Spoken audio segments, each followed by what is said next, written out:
So today, what we're looking at is how to improve your paintings.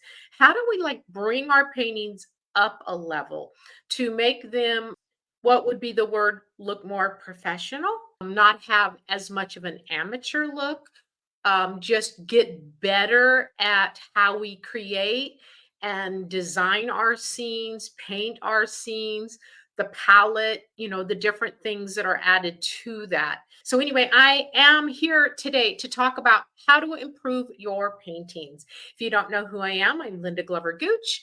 I am an artist, a teacher. I am a content creator. I am the developer of the online school masterfulpainting.com. And hey, I just swing a brush and try to encourage people to stay at the easel and keep working. For the last several weeks, we've been looking at different elements when it comes to painting. We've been looking at a lot about clouds, and we've been looking at how to handle your brush. When I taught about rolling your brush when we were making great designs in clouds, we talked about being inspired. I've gone over toning your paintings. So that's what I'm going to go over today. I'm going to show a video today, and I'm going to show some slides, what we can do to level it up. How do we make it a little bit more professional looking and not maybe amateurish looking? So there's a lot of facets to that. Today, I'm going to talk about expressive brushwork down in the foreground. So I'm talking a lot about foreground because, much of my expressive brushwork lands in the foreground. Now, I do have some up in my clouds and my thick white lights, but I'm taking us down into the earth right now. We're going to talk about expressive foregrounds. And one thing, if I've learned anything in teaching students for 25 years, that so many of us, when we start, we have a tendency to lick the canvas, lick, kind of over paint our painting. Anybody relate to that? Over painting your scene? Because you keep thinking, well, maybe I can do this, maybe I do that. But spontaneity is huge.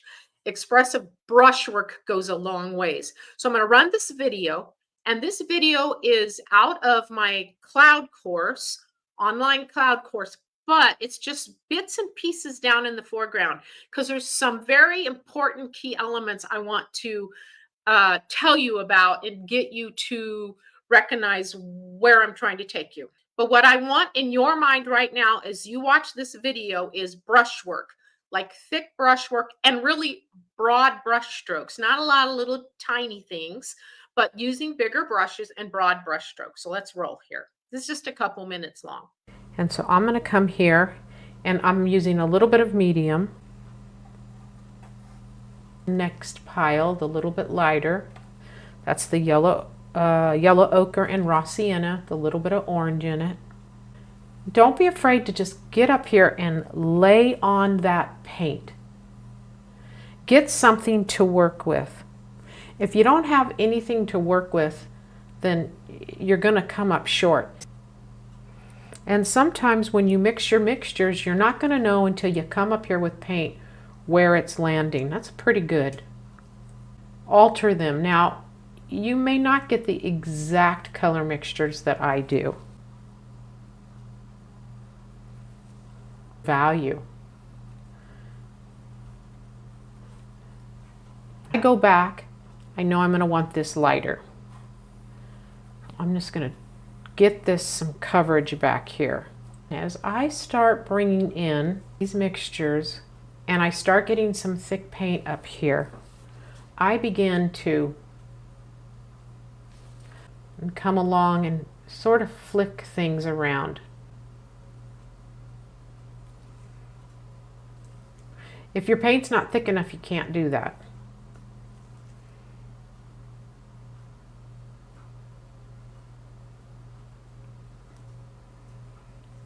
That's that lighter mixture.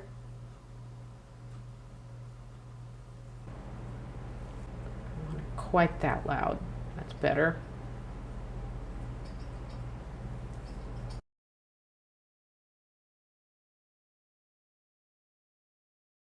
With this close-up area and just some tweaking with this small ultimate long flat. It's a number 3.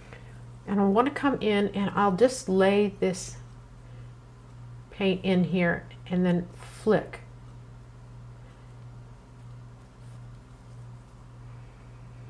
Next time I go back, I grab a little bit different color right next to it.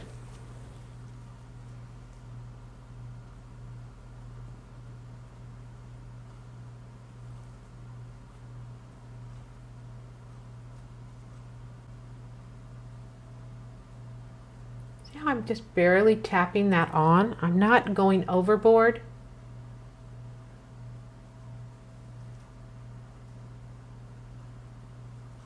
If I want a wider stroke, I can lay my brush flatter or be on the very edge. Maneuvering your brush around, learning how to make your brush be the tool that it was made to be.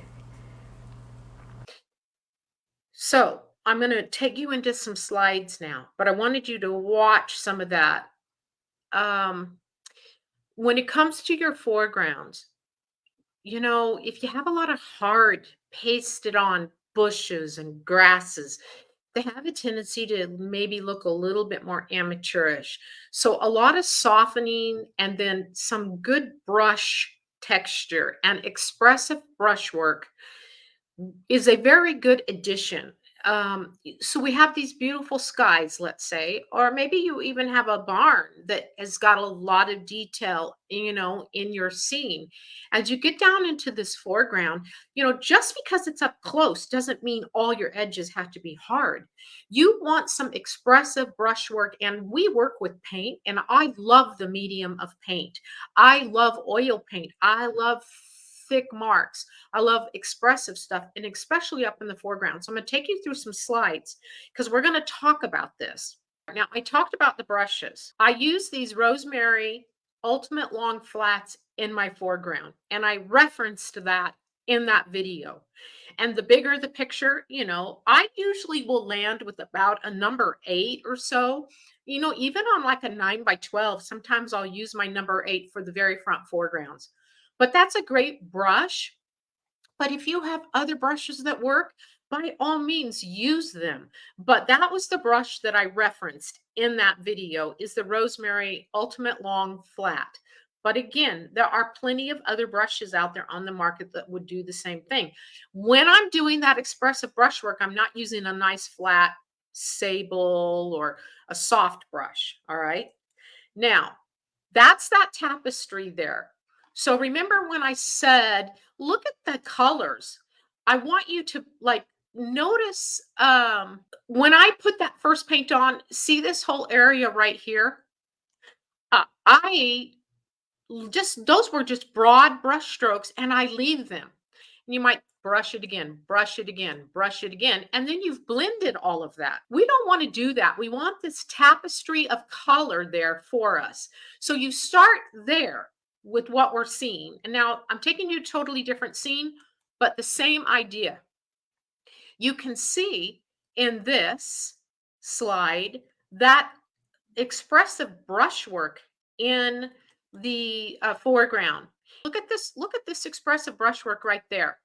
That's building foreground, and that expressive brushwork brings the forward, brings your subject forward to you as much as very, very intricate detail would. Then you can see where some of this stuff, like maybe that green right under there, was some of my first marks. And then this green right there was some of the marks that came over the top as I begin to develop the scene.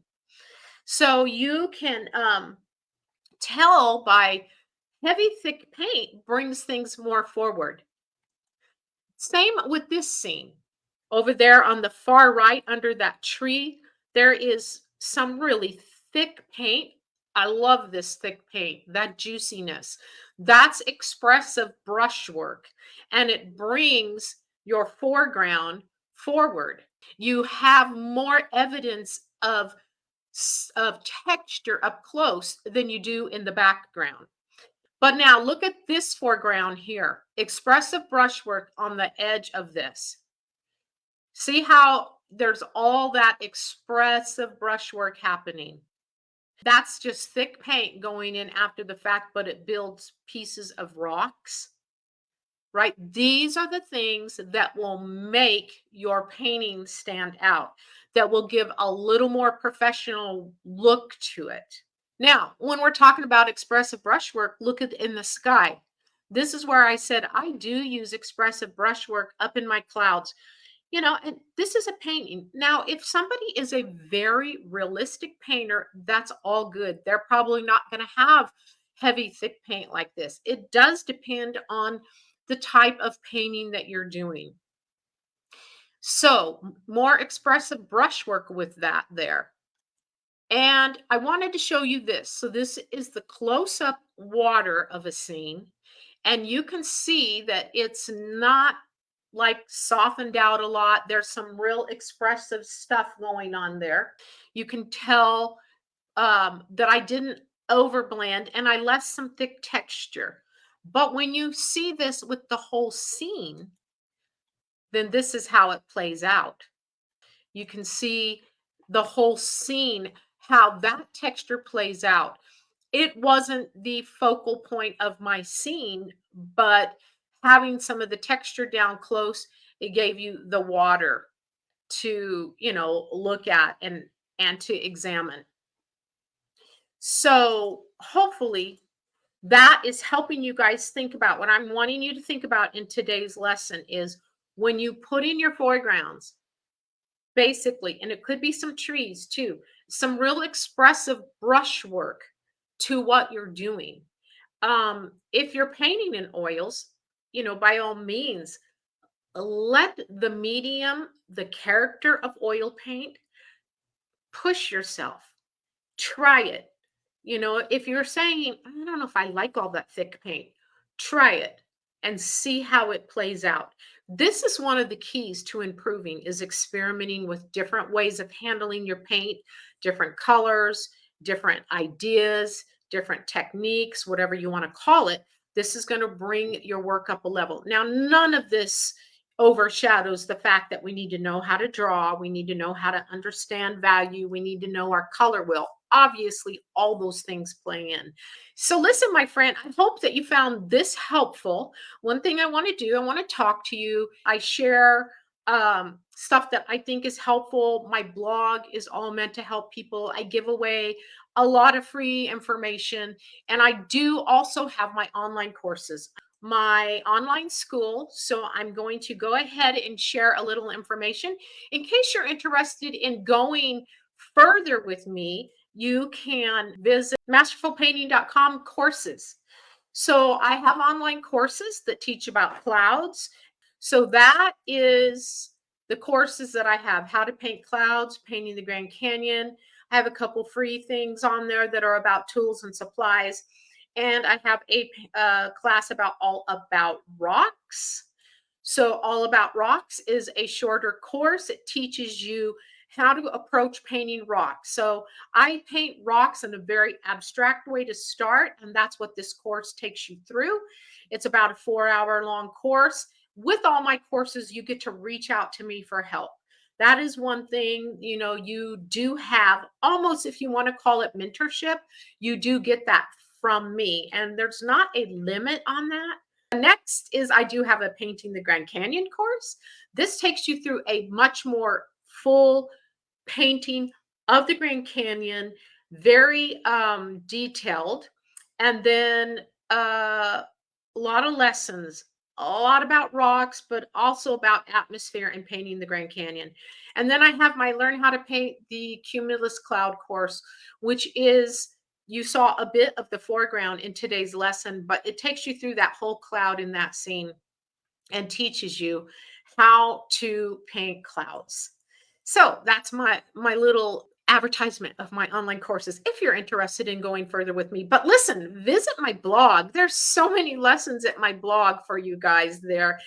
If you are not following me and you would like to be on my email list, you can join the creative journey at lindaglovergooch.com. It'll be right there in front of your face when you get there, a place to enroll. What you get from me is every other Tuesday, I remind you the blog is out. And then if and when I have new courses or new products, I usually will alert you there. So, my friend, I hope that this was helpful. Visit my blog, study up, and remember, you stay at the easel. Be encouraged. This is a lifetime journey. All right, my friend. Ciao.